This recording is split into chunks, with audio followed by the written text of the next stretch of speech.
O livro de Êxodo. No primeiro vídeo, exploramos os capítulos de 1 a 18 que contam a história de como Deus resgatou os israelitas escravizados, enfrentando e derrotando o faraó e oferecendo uma forma de escape por meio do sangue do Cordeiro da Páscoa. Deus então libertou o seu povo, trazendo-os pelas águas do mar até o deserto, onde, surpreendentemente, eles resmungaram e se queixaram. A segunda parte do livro do Êxodo abre com Moisés conduzindo Israel até o pé do Monte Sinai, onde Deus convida a nação de Israel a entrar numa aliança com ele. Aqui chegamos em um outro momento chave na história bíblica, porque esse ponto desenvolve a promessa de Deus a Abraão. Lembre-se, no livro de Gênesis, Deus prometeu que por meio da família de Abraão, ele de alguma forma restauraria a sua bênção para todas as nações. E aqui descobrimos como. Deus diz que, se Israel obedecer os termos da aliança, eles serão guiados pelas leis, ensinamentos e justiça de Deus e se tornarão um reino de sacerdotes. Eles se tornarão os representantes de Deus e mostrarão a todas as outras nações como Deus realmente é.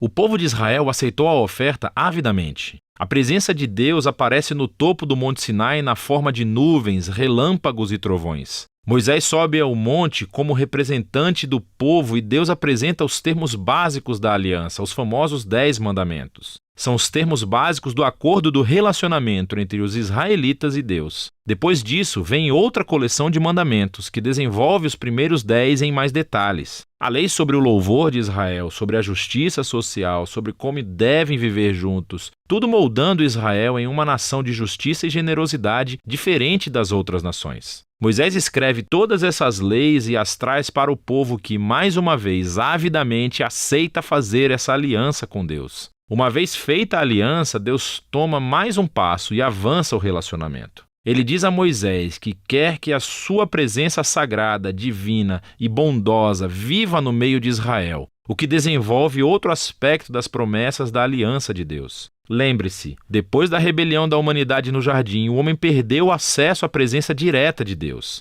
Mas agora é através da família de Abraão que a presença de Deus se torna mais uma vez acessível por meio dessa aliança, primeiro com Israel e depois, um dia, com todas as nações. O que segue são 7 capítulos de plantas arquitetônicas detalhadas da tenda sagrada chamada o tabernáculo. Há um pátio exterior com um altar. No centro há uma tenda com uma sala exterior e uma sala interior. Dentro da sala interior, chamada de Santo dos Santos, há uma caixa dourada chamada Arca da Aliança. Há criaturas angelicais no topo dela. Esse é o ponto principal da presença de Deus. Esses capítulos têm muitos detalhes. É importante saber que cada parte tem algum tipo de valor simbólico. Todas as flores, os anjos, o ouro e as joias relembram o Jardim do Éden, o lugar onde Deus e os seres humanos viveram juntos em intimidade. O tabernáculo é como um Éden portátil, por assim dizer. É o lugar onde Deus e Israel podem viver juntos em harmonia, pelo menos na teoria, porque é justamente aqui que algo se torna muito, muito errado.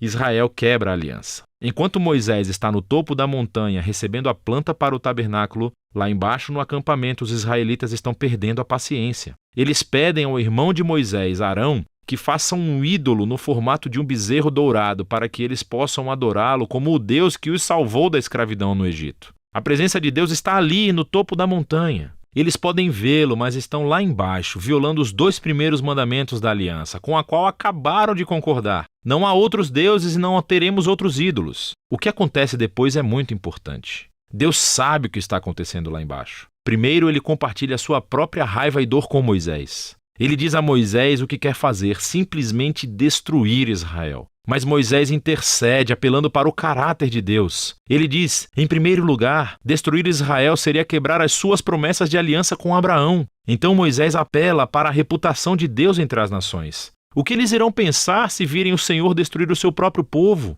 Deus aceita a intercessão de Moisés e cede. Enquanto ele traz o seu julgamento para aqueles que instigaram a idolatria, ele perdoa a nação inteira e promete renovar a aliança. É justo nesse momento da história que Deus pela primeira vez descreve o seu próprio caráter a Moisés. Ele diz, o Senhor é misericordioso e gracioso. Ele não se ira com facilidade. É abundante na sua fidelidade à aliança. Ele perdoa os pecados, mas não deixará impunes os ímpios. Existe essa tensão. Deus é cheio de misericórdia, mas também deve lidar com o mal se ele afirma ser bom. Acima de tudo, Deus é fiel às suas promessas, mesmo que isso signifique um compromisso para com um povo totalmente sem fé. Depois de renovar a aliança com Israel, Deus ordena que Moisés vá em frente e construa o tabernáculo. Mais uma vez, temos 5 longos capítulos descrevendo detalhadamente a construção do tabernáculo. A história culmina no capítulo final, quando o tabernáculo é concluído. A presença gloriosa e divina de Deus vem e paira sobre a tenda e temos grandes expectativas.